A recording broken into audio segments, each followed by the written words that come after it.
Hey yo, are you ready semua? Selamat malam semua.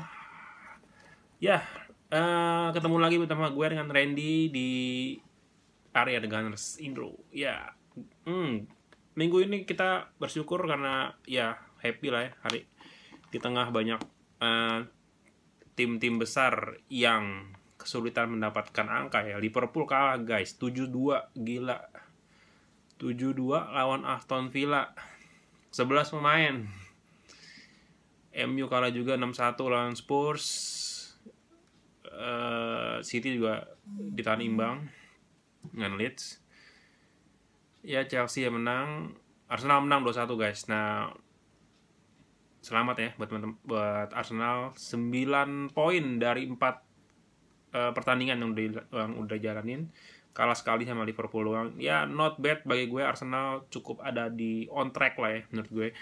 Ya, inilah menurut gue memang Liverpool dan City ya mungkin kita harus berjuang lebih keras lah ya. Tapi bagi gue kekalahan lawan Liverpool ataupun City di musim ini ya lost calculated lah ya.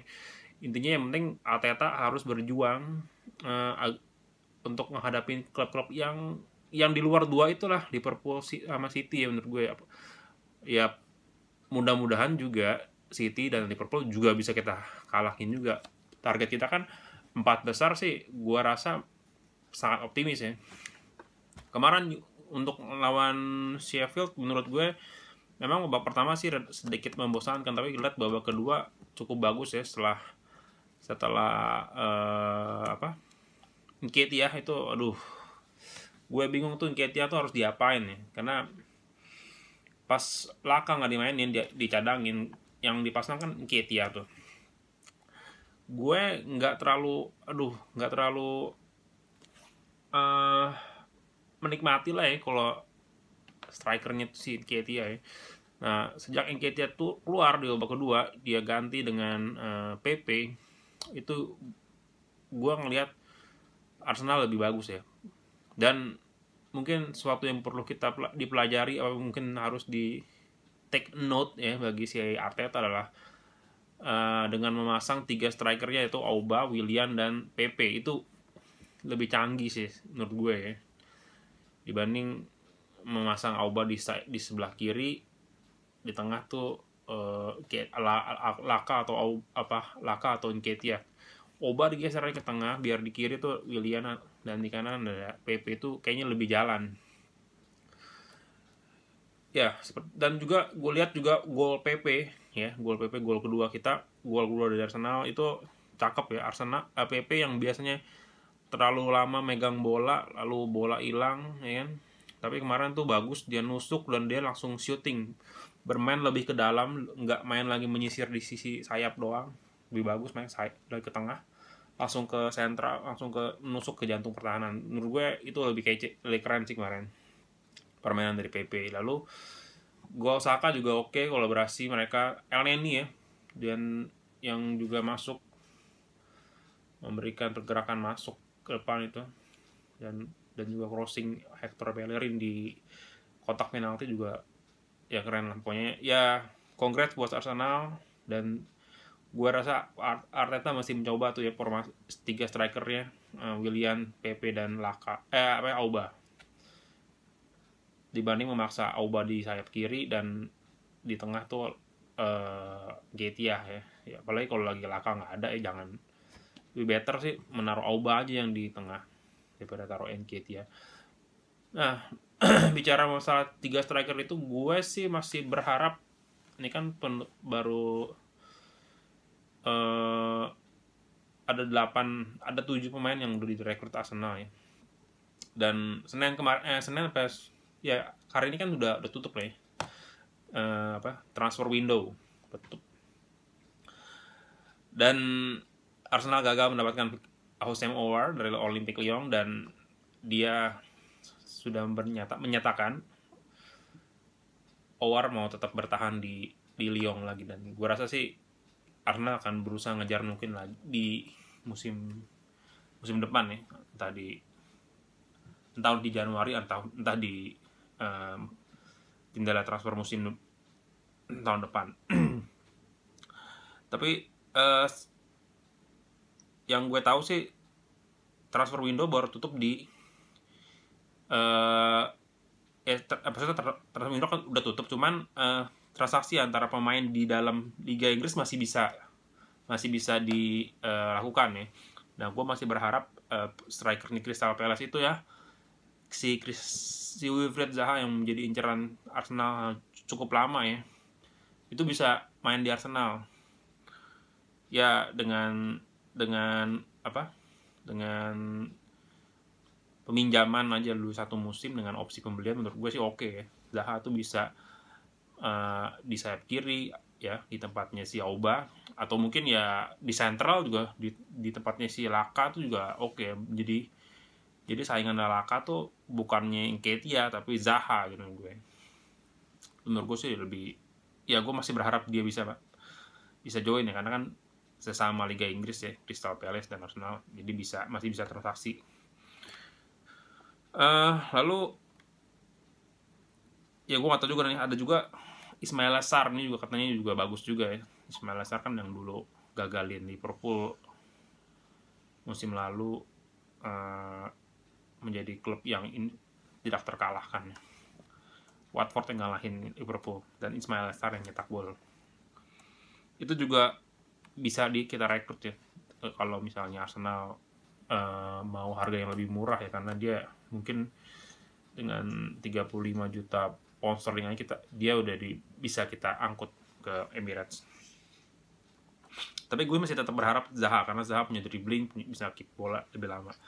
Dan congrats juga buat Arsenal yang akhirnya walaupun nggak dapat Jose Mourinho, dapat Thomas Partey. No Thomas, no party gitu.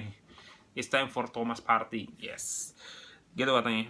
Dia pemain yang masih muda sih, 27 tahun. Lahiran tahun 93, guys. Dengan harga pasar sekitar 50 juta euro. Ya.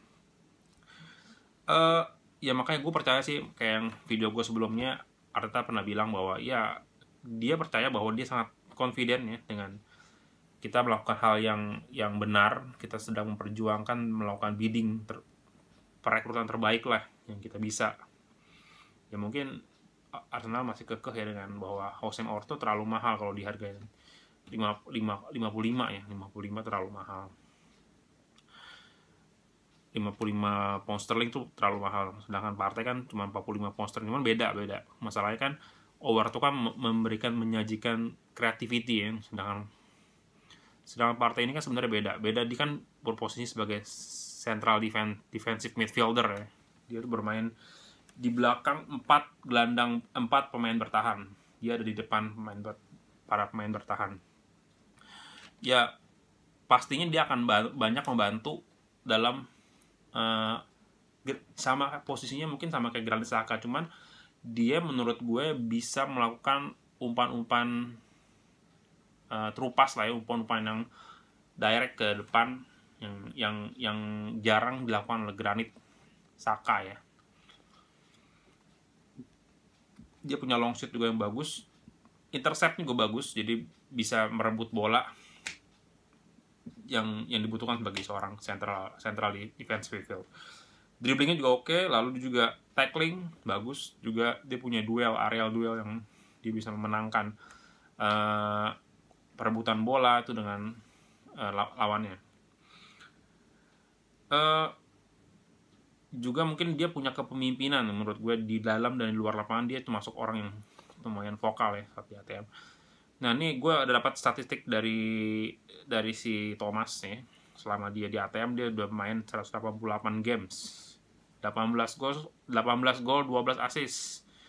Dia pernah bawa 1 European League 2018 bersama ATM, dan 1 European Super Cup 2018, dan juga runner up UCL 2016. Di Ghana dia udah main 29 kali di timnasnya ya. 9 gol dan 2 assist. Nggak jelek sih, bros.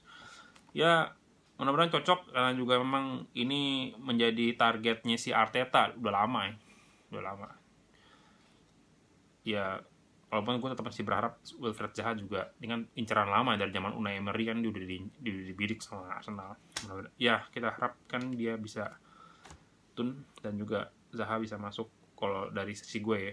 Lalu kita berhasil juga melepas Lucas Torreira, dipinjemin ke ATM. Nah, ngomong-ngomong tentang perekrutan ATM ini, katanya si Diego Simeone ini marah tuh. Karena ya gue nggak tahu, katanya itu aturan main di La Liga begitu. Jadi kalau buyout klausulnya tuh dia yang mau beli itu udah bisa nyanggupin, itu lu cuma nggak perlu hubungin si pihak klub ya. Ini maksudnya ATM ya. Jadi si Arsenal nggak perlu datang ke ATM lagi, tapi dia langsung ke La Liga aja, ya kan. Gue mau bayar nih si Thomas dengan harga buyout clause-nya berapa, 45 pound sterling itu apa ya, 45 juta pound sterling itu. Gue berani mau beli nih, udah langsung ambil bawa pulang. Nah, karena kayak gitu toh, jadi Diego Simeone tuh jadi marah ya kan, karena di last day, di hari-hari terakhirnya itu dia nggak bisa, dia padahal udah ngerancang lapangan tengahnya si ATM dengan Thomas Partey dan Lucas Torreira yang baru dia beli, yang baru dia pinjem dari Arsenal. Nah sekarang ya gimana sih, lu udah nyeting lapangan tengah buat musim depan, ternyata pemain lu hilang, pemain yang dalam perencanaan lu tuh hilang satu tanpa lu tahu. ya mungkin dia marah jadinya. Ya gue nggak tahu deh, jadi mungkin posisinya akan diganti sama siapa, gue nggak ngerti. Ya mungkin ya Lucas Torreira itu lah mungkin yang kecil. Nah terus juga si Guendouzi juga DM kita dari Perancis yang direkrut sama Unai Emery, juga dilepas keluar dengan status pinjaman ke Hertha Berlin.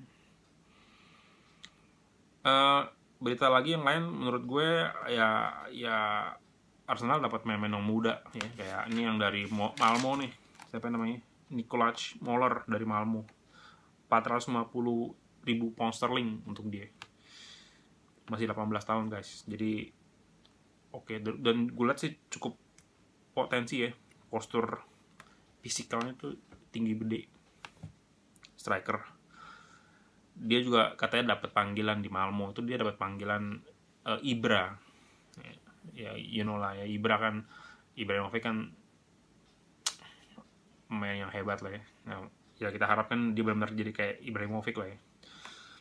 Lalu si Etienne gagal nih katanya, ya intinya Saliba nggak jadi keluar kan. Saliba kan kemarin isunya mau dikasih 1 tahun lagi, dipinjemin keluar Arsenal untuk mendapatkan menit bermain, mencari pengalaman, makin mematangkan lagi lah dia sebagai defender Arsenal sebelum dia bermain di regular tim bersama Arsenal. Dia tuh mau dipinjemin lagi setahun. Dan si Etienne ini yang pemiliknya yang lama mau minjem Saliba lagi, ternyata gagal ya, karena ada beberapa dokumen yang peminjaman yang gak berhasil diselesaikan katanya sih gitu. Lalu dia ada yang ini tambahan sih, ini Joe Kui, kalau lu pernah lihat maskotnya Arsenal tuh yang hijau kayak dinosaurus itu, Gunnersaurus itu, katanya dipecat sama Arsenal untuk merampingkan keuangan Arsenal ya. Ya mungkin gak ada penonton lagi, gak ada maskot, buat apa lagi kan. Jadi gak ada guna lah maskot kan, gak ada orang yang datang ke stadion. Katanya mau dia pecat katanya. Nah si Ozil ini pemain yang nggak pernah dimainin lagi nih, dan dia pemain dengan gaji termahal ya sebelum si Auba akhirnya tanda kontrak. Dia katanya mau bayarin gajinya si Jericho ini yang jadi maskot, orang yang di dalam baju hijau dinosaurus itu, mau dia bayarin gajinya full sama Ozil selama Ozil ada di Arsenal gitu guys.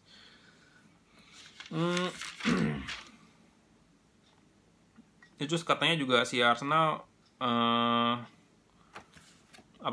dapat pemain Ajax nih, katanya winger Ajax namanya Joel Idelho. Ya gue nggak tahu sih pemain kayak gimana. Oke, begitu sih dari gue. Mudah-mudahan ada yang berguna. Dan menurut lu gimana sekarang? Tunggu, Thomas Partey datang, Arsenal akan berformasi kayak gimana? Nah ini seru juga sih. gue sih berharap Arsenal bisa main dengan format 4-3-3 ya, karena kemarin waktu lawan Sheffield itu gue nggak tahu 3-4-3 apa 4-3-3, tapi gue babak kedua tuh seperti kayak 4-3-3 ya. Jadi kayak Kieran Tierney di belakang, bisa back kiri, full back kanan Hector Bellerin, di tengah tuh Gabriel Magalhaes sama si David Luiz. Kayaknya udah lumayan cocok ya, maksudnya rapat gitu ya pertahanannya. Lalu di pemain di depan mereka itu di si Ceballos, menurut gue sih Ceballos, Saka atau si Elneny plus Partey. Jadi pemain kreatifnya ya Ceballos. Lalu di depan tiga itu kan sama lah ya, Willian di kanan atau Pepe, di kiri itu Oba ya, atau Bukayo Saka, dan di sentral tuh Lacazette atau Nketiah. Tapi gue masih prefer, karena kemarin main lawan Sheffield itu pas dia mainkan Oba di sentral, lalu di sayap kiri Willian, di sayap kanan Pepe, itu jauh lebih bagus, menurutku lebih efektif. Nah, tapi ya itu sih menurut gue ya. Jadi Oba di tengah, di kiri ada Willian, di kanan ada Pepe, lalu di barisan midfield, di line midfieldnya Arsenal pakai Ceballos, lalu di kirinya ada Granit atau Elneny, di kanannya dia taruh Partey, main barunya. Lalu di 4 quartet di belakang, Kieran Tierney di fullback kiri, lalu Gabriel Magalhaes, David Luiz, dan juga terakhir yang di fullback kanan Bellerin, kiper Leno. Itu sih menurut gue. Kalau lu punya pendapat, mau komen ya di bawah. Oke, itu aja dari gue. Selamat malam. Ciao, bye.